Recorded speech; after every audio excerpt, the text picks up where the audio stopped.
Mensahe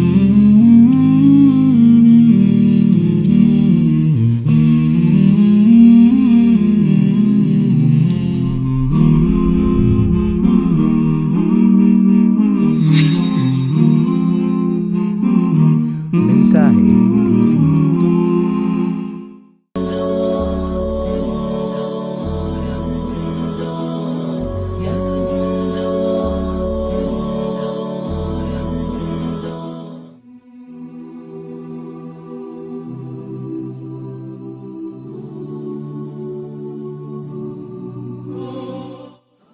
Alhamdulillahi Rabbil Alamin, wassalatu wassalamu ala asrafil anbiya wal mursalin wa ala alihi wa ashabi ajmain. Sa ngalan ng Allah, ang mapagpalang mahabagin, ang lahat ng pagpupuri at pasalamat ay tanging sa ala lamang ang Panginoon ng sanlibutan. Ang kapayapaan, nawa at pagpapala ng Allah ay mapasa lahat ng mga propeta, sa kanilang mga kasamahan, sa kanilang mga pamilya, at sa lahat ng mga taong nanatili sa matuwid na landas hanggang sa huling araw. Sa atin pong mga taga-subaybay na hindi pa mga Muslim, magandang araw sa inyong lahat. At sa lahat naman po ng mga kamusliman, ang pagbati natin ng kapayapaan, Assalamualaikum warahmatullahi wabarakatuh. Nang ibig sabihin, sumainyo nawa ang kapayapaan, habag at pagpapala ng Allah ay mapa sa atin lahat. Muli, mga mahal natin tagapakinig, tayo ay huwag makakalimot magpasalamat sa Allah, ang dakilang lumikha, sa lahat-lahat ng mga pabor, biyaya na kanyang pinagkakaloob.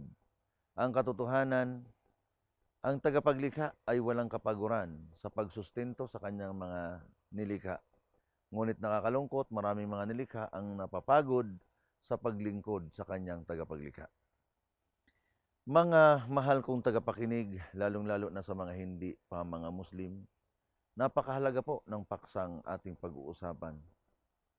Dahil ang paksang pag-uusapan natin, ang pananaw ng Islam hinggil kay Hesukristo o ang paniniwala ng mga Muslim hinggil kay Jesus Christ.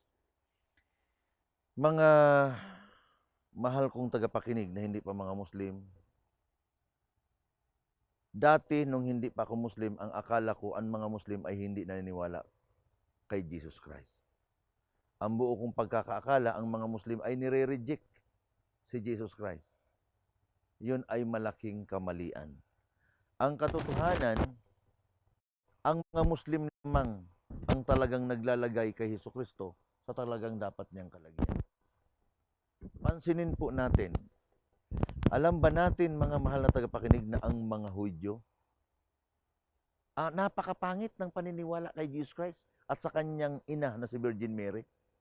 Sa paniniwala ng mga Hudyo, si Maria, sa mga Hudyo ito, si Maria ay maruming babae. Dahil wala siyang asawa, bakit nagkaanak? Kaya maruming babae. Pinagbintangan na kung kanino-kanino lang lumalapit. Kaya bunga nun, ito si Hesukristo.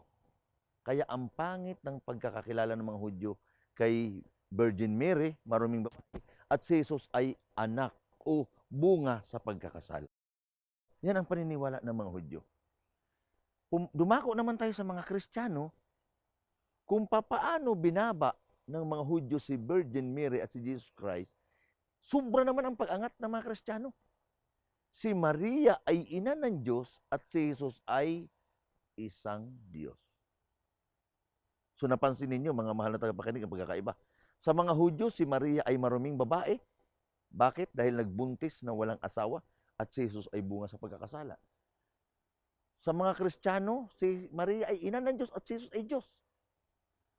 Napakapalad po natin na mayroong pananampalatayang Islam at narito ang mga Muslim na tagasunod ng pananampalatayang Islam.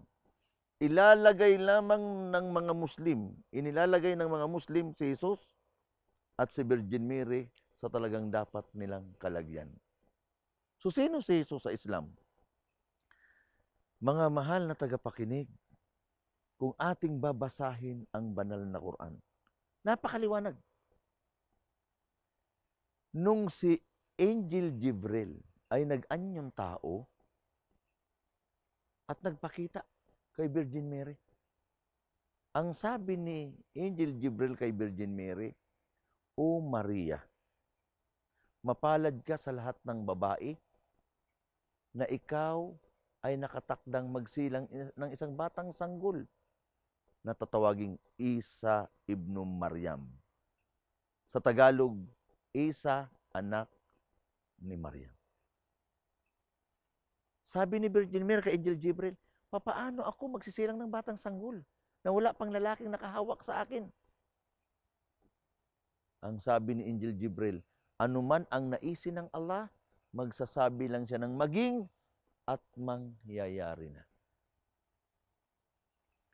Detalyado po sa banal na Quran. Paano si Jesus isinilang? Pero mas mainam kung itatalakay natin ang 4 na uri ng pagkalikha sa tao. Dahil po sa pamamagitan ng paglikha ng Allah sa 4 na uri ng tao sa paglikha, sa pamamagitan nito, dito natin malalaman kung saan si Jesus maihahanay. Bakit po? Dahil alam natin, hindi lang sa ating kaalaman. Sa ibang pananampalataya, si Jesus ay Diyos. May nagsasabi naman na iba na si Jesus ay anak ng Diyos. May ibang pananampalataya din na si Jesus ay tao. Hindi ba tayo dito nagkakaroon ng kaguluhan sa ating isipan? Naiisa lang naman ang batayan ng kanilang pananampalataya, bakit hindi magkaisa sa paniniwala hinggil kay Jesus Christ? Ulitin ko, ang paniniwala ng iba, si Jesus ay Diyos. Ang iba naman ay siya ay anak ng Diyos at ang iba naman ay tao. Mga mahal na tagapakinig, nandito sa Islam ang kasagutan niyan. Sa pamamagitan ng pagpapaliwanag natin sa 4 na uri ng pagkalikha ng Allah sa tao, dito natin mailalagay si Jesus kung talagang saan siya dapat ilagay. Itong 4 na uri ng pagkalikha sa tao, kilala po natin ito. Di lang natin binigyan ng pansin. Una, na nilikha ng Allah na tao, si Adan. Si Adan ang unang tao. Paano naging Adan? Sa pamamagitan ng lupa. Lupa. Ihuhulma siya ng Allah para maihulma ang lupa. Nilagyan ng tubig. Ginawang putik. Kaya huwag kayong magtaka na ang component ng ating katawan ay mas marami ang tubig. Dahil doon sa lupa, para maihulma, tinubigang ginawang clay, saka siya ihinulma ng Allah. Yan si Adan.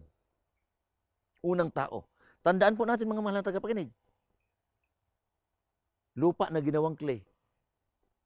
Walang nanay at tatay na pinagmulan si Adan. Sino ang pangalawa? Tandaan natin ha, si Adan walang nanay, walang tatay. Ang pangalawa, si Eva. Mula sa kanyang tadyang, nilikha ang kanyang kapares. Si Eva. Kung napapansin natin si Adan walang nanay, walang tatay, si Eva naman galing sa lalaki, walang nanay. Dito ipinakita ng Allah kung gaano siya kadakila. Sino ang pangatlo? Naglikha mula sa lalaki kay Adan ang kanyang similya at mula sa itlog galing kay Maria, galing kay Eva, lumabas na ang angkan ni Eva at Adan. Sino ito? Angkan. Sila Kail, Abil, at kasama po tayong mga tao. Payag ba kayo, mga mahal na tagapakinig, na nagmula tayo kay Eva at Adan? Pumayag kayo. Dahil pag hindi kayo pumayag na tayo ay nagmula kay Eva at Adan, nangangahulugan na naniwala tayo sa Darwin theory na ang tao daw ay nagmula sa unggoy. Hindi ako papayag na nagmula ako sa unggoy. Gwapo-gwapo po ako ng konti sa unggoy. Hayaan natin si Darwin, naniniwala siya na ang tao nagmula sa unggoy. Hayaan natin si Darwin, baka mukhang unggoy nga siya. Pero sa Islam, maliwanag, ang pangatlong uri ng tao na nilikha ng Diyos, mula sa similya ng lalaki at itlog ng babae, lumabas ang kani-Adan. Kaya maliwanag ang binanggit ng Allah sa banal na Quran, o kayong mga mananampalataya, matakot kayo sa Allah ng tunay na pagkatakot, na ang Allah ang naglikha mula sa unang taong, si Adan. At nilikha sa kanya, mula sa kanya, ang kanyang kapares na si Iba. At mula sa kanilang dalawa, naglikha ng Allah ng maraming kalalakihan at kababaihan. So maliwanag sa aral ng Islam kung paano tayo dumami. So nakatatlo na tayo. Si Adan walang nanay, walang tatay. Ang kabaliktaran niya tayo. Tayo ay may nanay, may tatay. Si Iba galing sa lalaki, walang nanay. Ang pang-apat. Sino ito? Siya po si Jesucristo. Naglikha ang Allah ng isang espiritu, dinagay sa sinapupunan ng isang babae, kay Virgin Mary, isinilang ni Maria si Jesus na may nanay, walang tatay. Mga mahal na tagapakinig, kumplito lahat. Adan walang nanay, walang tatay. Ang kabaliktaran tayo, may nanay, may tatay. Si Iba galing sa lalaki, walang nanay. Nilikha naman si Jesus na may nanay, walang tatay. Kung mapapansin natin ang apat na ito na pagkalikha, mas special ang pagkalikha kay Adan at kay Iba. Bakit? Hindi dumaan sila sa sinupunan, hindi dumaan sila sa pagkabata. Malaki na sila. Samantalang tayo at si Jesus, napakaliit ng pagkakaiba. At yan ay atin ipagpapatuloy ang pagpapaliwanag, pagkaraan ng ilang paalaala.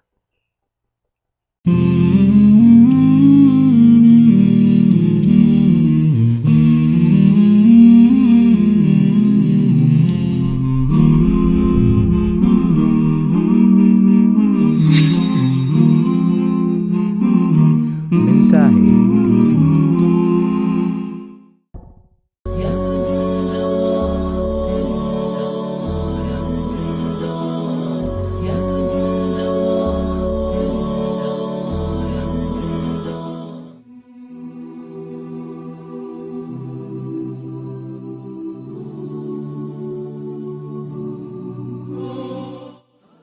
Mga mahal na tagapakinig,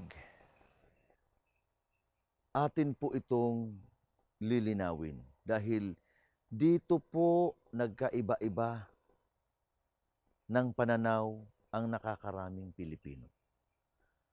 Pagdating sa mamisteryosong pagkalikha kay Jesus Christ. Na dito pala sa Islam ay napakasimple lang. Kapag naipaliwanag natin ang apat na uri ng pagkalikha, tapos na. Dahil nabanggit niya natin si Adan, walang nanay na pinagmulan. Bakit hindi ito sinabing Diyos? Kasi po mga mahal na tagapakinig, ito ang nakikita kong pangyayari kung bakit marami ang nagkaroon ng pagkaiba-ibang pananaw kay Jesus Christ. Bakit? May ibang mga ngaral na nung isilang si Jesus na may nanay at walang tatay, Diyos siya. Dahil may nanay, walang tatay, Diyos yan. Nakalimutan nila na si Adan, walang nanay, walang tatay, bakit hindi nila ginawang Diyos? Ang iba naman, si Jesus ay may nanay, walang tatay, kaya anak ng Diyos. Nakalimutan natin na si Iba, galing sa tadyang ng lalaki, walang nanay. Ba't hindi natin kinilalang anak ng Diyos?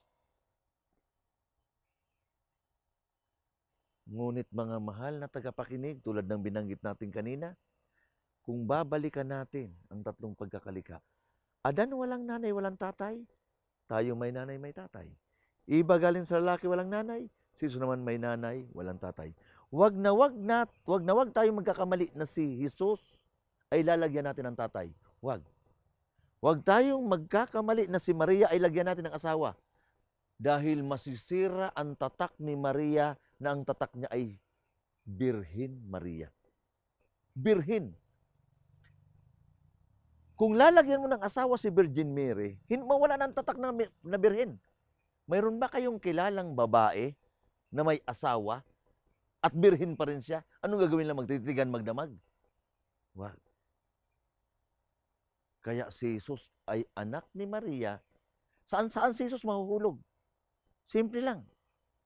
Hindi siya anak ng Diyos dahil ang nanay niya si Maria. Hindi rin siya Diyos dahil isa rin siyang nilikha. Kaya si Jesus ay anak ni Maria, propeta siya ng Allah. Napakaliwanag, napakadaling intindihin. At mga mahal na tagapakinig, magpasalamat tayo na nandito ang Islam. Dahil kung ating babalikan ang ating tinalakay kanina, napakalayo ng pananaw nila, Hudyo at Kristiyano. Tulad ng sinabi ko, ang Islam lamang ang maglalagay kay Hesukristo sa talagang dapat niyang kalagyan. Ngayon, mga mahal na tagapakinig, bilang si Jesus na paniniwala namin anak ni Maria at propeta ng Allah, maliwanag po ang mga batayan. Sa banal na Quran, binanggit ng Allah na kapag nangangaral si Jesus, anong sinasabi niya? Wa innallaha rabbi wa rabbukum fa'budu hada siratu mustaqim. Sa Tagalog, sabi ni Jesus, katotohanan ang Allah ang aking Panginoon at inyong Panginoon. Sambahin siya ng nag-iisa. Yan ang matuwid na landas. Mga mahal na tagapakinig, ito pa ang dapat natin malaman. Na sa amin sa Islam, kahit propeta lang sa amin si Jesus, hindi siya namatay. Ako dati nung hindi pa ako Muslim, ipinaunawa sa akin si Jesus na Diyos, pero namatay. Ngayon Muslim na ako, si Jesus ay propeta, anak ni Maria, propeta siya ng Allah, pero hindi pa siya namatay. Buhay siya. Sa paniniwala ng mga Muslim, si Jesus ngayon ay buhay, kailanman ay hindi pa siya namamatay at hindi na ipako sa cross. Mga mahal kong tagapakinig, katotohanan, maraming mga nangangaral na napakaliwanag ng kanilang pangangaral. Sa mga ibang mga ngaral, madalas kong marinig sa kanila. Anong sinasabi nila? Jesus Christ sent only to the lordship of Israel. Maliwanag pala na si Jesus ay pinadala lamang sa naliligaw ng tupa ng Israel. Tama po yun, mga mahal na tagapakinig. Dahil sa aral ng Islam, ang bawat propeta ay pinadala sa kanilang mga lugar. Tulad si Propeta Noah. Sa sarili niya lang lugar siya pinadala. Yung Noah's Ark, sa sarili niya lang lugar. Si Jesus Christ, saan siya pinadala? Sa naliligaw ng tupa ng Israel. Mga mahal na tagapakinig, hindi si Jesus pinadala sa Amerika para sa naliligaw na Amerikano. Hindi rin si Jesus pinadala sa China para sa naliligaw na Chinese. At mas lalong hindi si Jesus pinadala sa Pilipinas para sa naliligaw na Pilipino. Ang katotohanan, hindi alam ni Jesus ang Davao. Lalong hindi alam ni Jesus ang Cavite. Dahil hindi siya dito pinadala. Pinadala lamang siya ng Allah sa angkan ng Israel, sa mga naligaw ng tupa ng Israel. At alam ba natin, nung pagdating ni Jesus Christ sa mga Hudyo, dalawa lang ang claim sa kanya. Ano ang sabi ni Jesus sa mga Hudyo pagdating niya? Ako'y sugo ng Allah. Ako'y mensahero ng Allah. Ano ang sabi ng mga Hudyo sa kanya? Impostor ka, sinungaling ka. Yun lang, ang dalawang claim sa kanya. Nagpapakilala si Jesus na sugo siya ng Allah. Sabi ng mga Hudyo, sinungaling ka. Yung siya'y Diyos at siya'y anak ng Diyos, walang teaching ng ganyan sa panahon ni Jesus. Wala. Dalawa lang. Sabi ni Jesus sa mga Hudyo, pagdating niya, ako'y sugo ng Allah. Sabi ng mga Hudyo, impostor ka. Nung time na yan, pagpadala kay Jesus sa angkan ng Israel, kapag kriminal ka, impostor ka, sinungaling ka, sa batas ng mga Hudyo, papatayin ka sa cross. So ayaw nilang paniwalaan si Jesus na propeta, kaya ipinag-utos, dakpin niyan at patayin niyan sa cross. Ano ang ginawa ni Jesus? Daling dumakot si Jesus para maniwala ang mga Hudyo na siya'y propeta. Nagpakita siya ng palatandaan bilang propeta. Dumakot si Jesus ng kapirasong putik. Hinulman niyang ibon, hinipan niya at lumipad. Pero anong sabi ni Jesus? Hindi ito ganang akin sa pahintulot ng Allah sugo sa akin. Hindi naniwala mga Hudyo, nagalit sa kanya. Hulihin yan at patayin sa cross. Ulitin ko mga mahal na tagapakinig, pag kriminal ka, impostor ka, sinungaling ka, papatayin ka sa krus. Pero lilinawin ko lang na ang pagpatay sa krus nung panahon na yan, hindi papako. Hindi. Patali. Nakabayubay sa krus, hindi nakapako. Dahil sa panahon ni Jesus, wala pa pong pako. Kung ipagpipilitan nyo sa akin na si Jesus ay namatay sa krus at ipinako, nangangahulugan ba na nauna na ang hardware kay Jesus Christ? Wag niyo akong paniwalain ng ganyan. So ang pagpatay nun kapag kriminal ka, impostor ka, sinungaling ka, papatayin ka sa krus. Pero nakabayubay, nakatali sa krus. Hindi nakapako. Nung siya'y ayaw paniwalaan sa kabila ng kanyang pinamalas, na humulmas siya ng ibon sa pamagitan ng putik at lumipad. Pinag-utos na dakpin yan at patayin yan sa krus. Impostor yan. Sa aral ng Islam, sa tafsir ni Ibn Kathir, daling inipon ni Jesus Christ ang kanyang dusing disipulos. Kung tawagin niya sa Arabic, Hawariyon. Dali-dali niyang inipon. Nung maipon niya ang dusing disipulos, sabi ni Jesus sa dusing disipulos niya, sino ang papayag sa inyo na ang mukha ko ipamukha sa kanya? At pinagdikit niya ang daliri niya, magsasama kami sa paraiso sa kabilang buhay.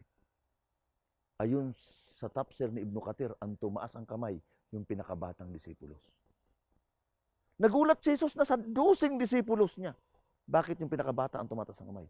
3 times na inulit ni Jesus Christ, sino ang papayag sa inyo ng mukha ko ipamukha sa kanya at magsasama kami sa paraiso sa kabilang buhay. Sa pangatlong pagkakataon, siya pa rin ang tumataas ang kamay. Kaya sinabi ni Jesus, ikaw yun. Ikaw yun. Kaya pinatunayan ng Allah sa banal na Quran, wa ma kataluhu wa ma salabuhu walakin syubbiha lahum. Sa Tagalog, sabi ng Allah, hindi nila napatay si Jesus at hindi naipako sa krus. Ang mukha ni Jesus ay pinamuka sa batang disipulos at ang tunay na Jesus ay inangat ng Allah. Ang Allah ay naglikha ng 7 bahagdan ng kalangitan. Nandun niya yung si Jesus sa second heaven. Buhay. Buhay si Jesus. Ang tunay na Jesus ay inangat niya. Kaya pala nung ako ay hindi pa Muslim, nanonood ako pag mahal na araw ng mga dula-dula, yung pagpako kay Jesus sa krus. May isang porsyon doon na nasa krus si Jesus, pinapahirapan. Ikaw si Jesus, sabi nung nando sa krus. Hindi ako si Jesus. Ikaw si Jesus, sabi ng mga Hudyo. Hindi ako si Jesus. Nung tutuluyan siya, ang dialogue na binanggit na nasa krus. Diyos ko, patawarin mo sila. Hindi nila alam ang kanilang ginagawa. Hindi pala yung si Jesus. Ito ang patunay. Na yung palang batang disipulos ang ipinalit ang mukha. At ang tunay na Jesus ay inangat ng Allah. Kaya si Jesus ngayon ay nasa second heaven at buhay. At sa paniniwala ng mga Muslim, walang ibang babalik na propeta maliban kay Jesus Christ dahil buhay siya. Ipagpapatuloy natin yan pagkaraan lamang ng ilang paalaala.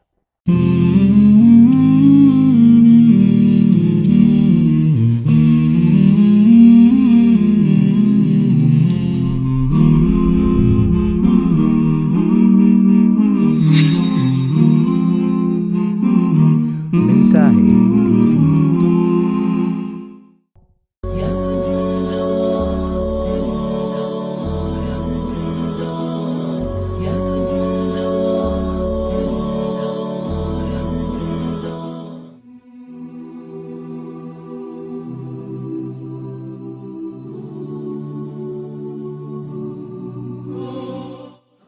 Mga mahal na tagapakinig, atin ipagpatuloy ang paksang ating binibigyan ng linaw.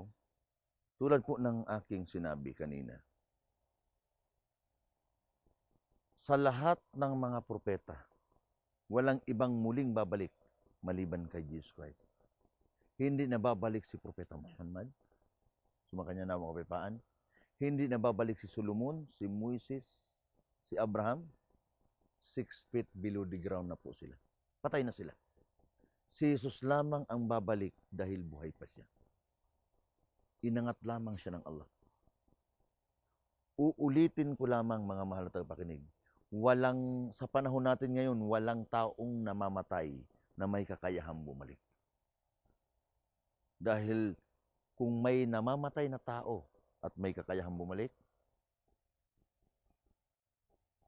ang akin na lamang ama, ang aking ama, isa po siyang nanalong barangay chairman sa lugar namin. Hindi matanggap ng kanyang kalaban. Dahil mayaman ang nakalaban ng tatay ko, ng aking ama.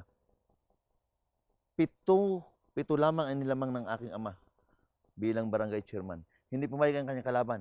Pagaling sa autiking ng aking ama, inabangan at pinatay. Kung ang patay ay nakakabalik, hindi na natin dapat idemanda kung sino ang pumatay. Hayaan na nating sakalin siya ng kanyang pinatay. Kaya maliwanag po mga mahal na tagapakinig, babalik si Jesus dahil hindi pa siya namamatay. Ganyan kaliwanag sa Islam. Ngunit ang pagbabalik ni Jesus, mga mahal na tagapakinig, tanda na malapit na ang araw ng paghukom. Isa yan sa palatandaan.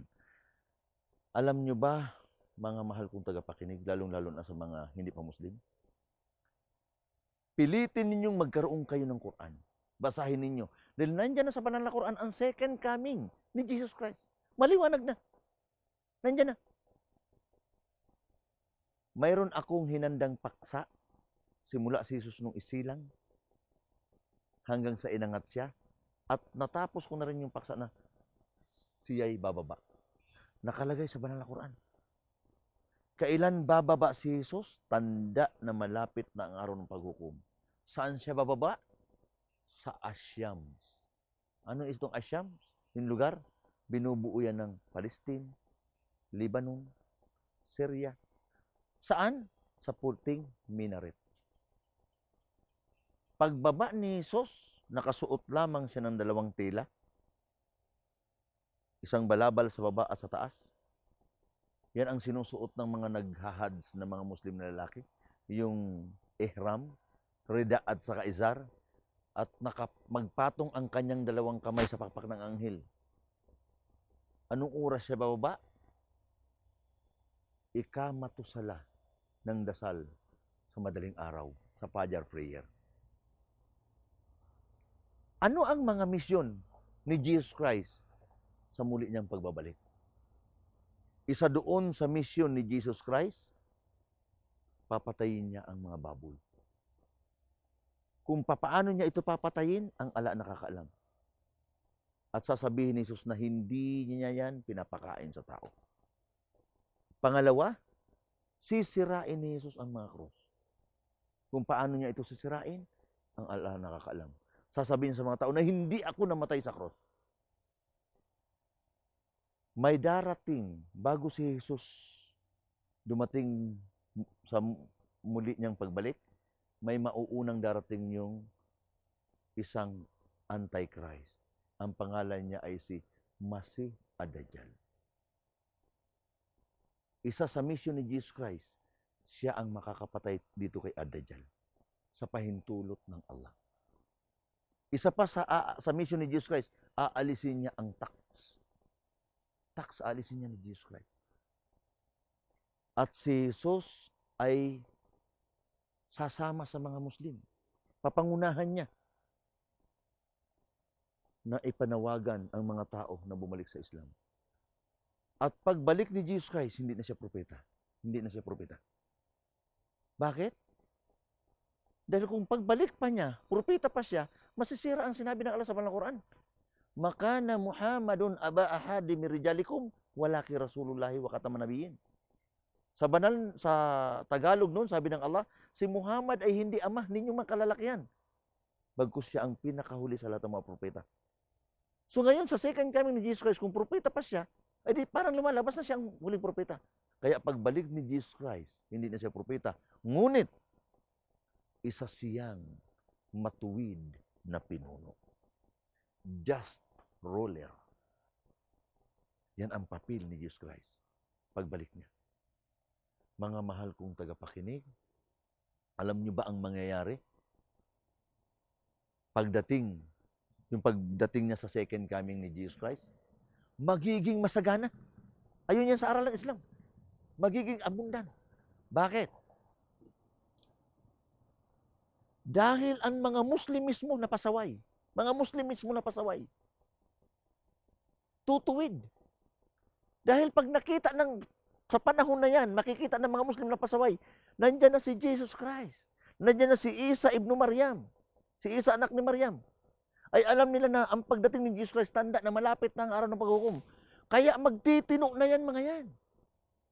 Yung mga di nagdadasal ng 5 bisa maghapon, magdadasal na yan. Babalik sila sa Allah. Dahil nakita lang, nandyan ang palatandaan, malapit ang araw ng paghukom. Yung mga pasaway na Muslim, titino na. Pag ang mga tao lahat ay tumino na, ilalabas ng Allah ang kasaganaan. Lalabas sa lupa yung mga nakabaong kayamanan. Tutubo ang mga halaman ng mga mayayabong. Maraming bunga. Ang isang baka sa kanyang gatas lamang ay sapat na sapat ng iinom yung napakaraming tao. Ang mga batang musmos sa second coming ni Jesus Christ, batang musmos, makikipaglaro sa mga ahas na hindi mapipinsala sa sobrang kapayapaan, katahimikan. Ang leon at tigre magsasama na hindi mag-aaway. Ganyan. Sa panahon ni Jesus Christ, may magbibigay. Itong second coming ni Jesus Christ, may magbibigay, walang tatanggap. Bakit? Lahat meron. Kanyang kasagana. Bakit? Dahil makita mo ang mga tao. Walang pigil na bumabalik sa tagapaglikha. So mga mahal na tagapakinig, ang susi lang pala, kung gusto natin ng kasaganaan, kapayapaan, manumbalik tayo. Sumamba sa nag-iisang tunay na tagapaglikha ang Allah na sinamba ni Adan, Noah, Abraham, Moises, Aaron, John the Baptist, Jesus Christ, Muhammad, peace be upon him. Mga mahal na tagapakinig, pakatapos niyan, nandyan sa Quran, mamamatay si Jesus. Mamamatay si Jesus. Islamic funeral ang gagawin kay Jesus Christ. Kasi hindi pa siya namatay. Inangat lamang. Sabi ng Allah sa banal na Quran, kullu nafsin dha'iqatul maut. Lahat ng may buhay makakaranas ng kamatayan. Kaya si Jesus kailangan makakaranas ng kamatayan. Dahil inangat lang siya. Iniligtas lang siya ng Allah mula sa kamay ng mga Hudyo para siya patayin. Dahil pinagbibintangan ng impostor. So si Jesus pagbaba, mamamatay. Islamic funeral.